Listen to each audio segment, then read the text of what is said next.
السلام علیکم ورحمۃ اللہ وبرکاتہ۔ آئیے دوستو، آج میں روزمرہ کی طرح صرف 5 منٹ کا مدرسہ قرآن و حدیث کی روشنی میں سبق نمبر 7 محرم الحرام لے کر حاضر ہوا ہوں۔ آئیے ہم آگے سنتے ہیں، پڑھتے ہیں، دیکھتے ہیں۔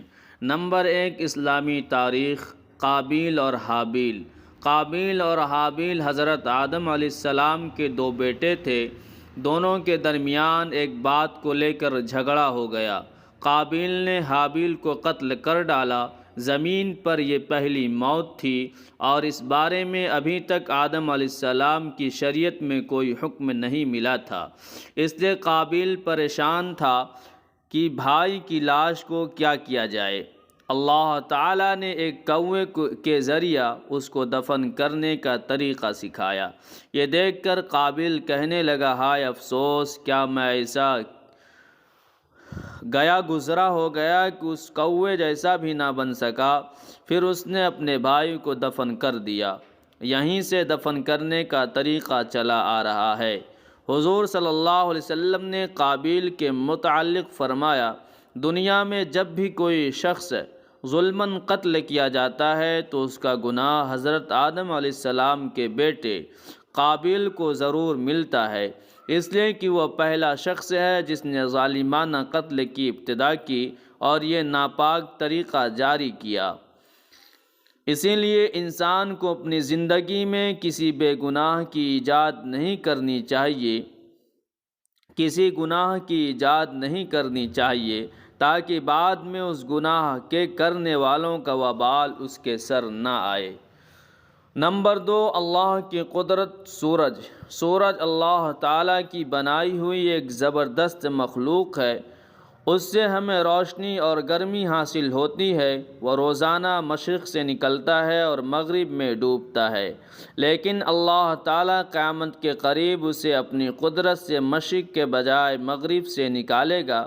اس کی لمبائی چوڑائی لاکھوں میل ہے اور وزن کے اعتبار سے زمین کے مقابلہ میں لاکھوں گنا زیادہ ہے۔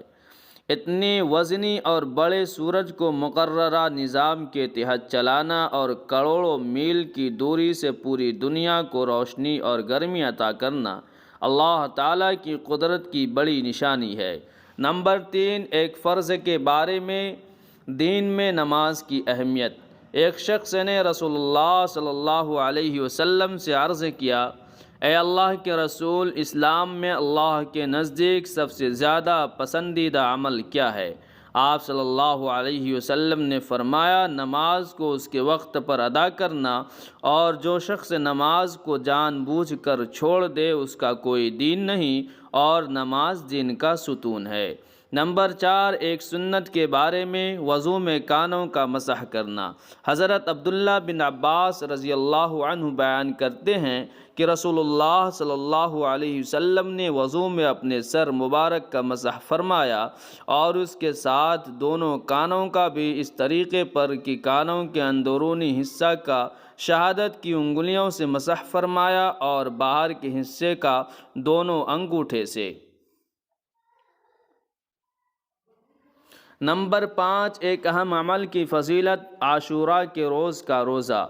رسول اللہ صلی اللہ علیہ وسلم سے محرم کی 10ویں تاریخ کے روزے کے متعلق پوچھا گیا تو آپ صلی اللہ علیہ وسلم نے فرمایا، یہ روزہ پچھلے سال کے گناہوں کا کفارہ بن جاتا ہے۔ نمبر 6، ایک گناہ کے بارے میں بلا ضرورت مانگنے کا وبال۔ رسول اللہ صلی اللہ علیہ وسلم نے فرمایا، جس نے سوال کیا حالانکہ اس کے پاس اتنا موجود تھا جس سے اس کی ضرورت پوری ہو سکتی تھی، تو وہ قیامت کے دن اس حال میں آئے گا کہ اس کا چہرہ عیب دار ہو، اس پر خراش ہوگی۔ نمبر 7، دنیا کے بارے میں حضور صلی اللہ علیہ وسلم کے گھر والوں کا صبر۔ حضرت ابن عباس رضی اللہ عنہ بیان کرتے ہیں کہ رسول اللہ صلی اللہ علیہ وسلم اور آپ کے گھر والے بہت سی رات بھوکے رہتے تھے۔ ان کے پاس رات کا کھانا نہیں ہوتا تھا، جبکہ ان کا کھانا عام طور سے جو کی روٹی ہوتی تھی۔ نمبر 8، آخرت کے بارے میں پرہیزگار لوگوں کے لیے خوشخبری۔ قرآن میں اللہ تعالیٰ فرماتا ہے، بے شک پرہیزگار لوگ جنت کے باغوں اور چشموں میں ہوں گے، ان کا کیا کہا جائے گا؟ ان کو کہا جائے گا کہ تم ان باغوں میں امن و سلامتی کے ساتھ داخل ہو جاؤ، اور ہم ان کے دلوں کی آپسی رنجش کو اس طرح دور کر دیں گے کہ وہ بھائی بھائی بن کر رہیں گے اور وہ تختوں پر آمنے سامنے بیٹھا کریں گے۔ نمبر 9، طب نبوی سے علاج، دبلے پن کا علاج۔ حضرت عائشہ رضی اللہ عنہا فرماتی ہیں کہ جب میری والدہ نے مجھے رسول اللہ صلی اللہ علیہ وسلم کے پاس رخصت کرنے کا ارادہ کیا تو میرے دبلے پن کا علاج کرنے لگیں، مگر کوئی علاج کارگر نہ ہوا۔ پھر میں نے تر کھجوروں کے ساتھ ککڑی کھانا شروع کیا تو میں معتدل جسم والی ہو گئی، یعنی دبلا پن دور ہو گیا۔